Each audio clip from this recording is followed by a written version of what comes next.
desde la tercera fila de aquí del banco de los acusados, pues lo iba escuchando todo el rato, ¿no? Estas 50 y pico sesiones que decían todo el rato, es que hizo llamamientos a la movilización permanente, ¿no? Es que sí, es que es verdad, Y cuando te acusan de una cosa que cuando es verdad que lo has hecho, pues ¿qué tienes que decir? Pues que sí, que lo hice, y es que es más, es que tengo casi la obligación moral, si me permiten, de volverlo a hacer hoy aquí, ¿no? Catalans, catalanes, movilització pacífica, democràtica, permanent, cívica, y que nunca desfallezca y que siempre sea pues con esta voluntad de mejorar la sociedad.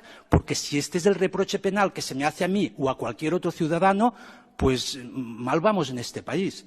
Por lo tanto, sí, señores fiscales, movilización permanente y sin ningún tipo de reparo. Y también derecho a protestar ante todos los poderes del Estado. Y es lo que estábamos haciendo el 20 de septiembre de manera democrática, pacífica. Pues sí, una protesta, no estábamos de acuerdo en una decisión, pero nos limitábamos a hacer lo mucho que puede hacer un ciudadano de a pie, y es protestar. Y es lo que estábamos haciendo el 20 de septiembre. Y es lo que parece que se quiera poner en cuestión en este juicio, que la gente deje de protestar. No vamos a dejar de protestar, no se puede dejar de protestar porque es el motor de avance.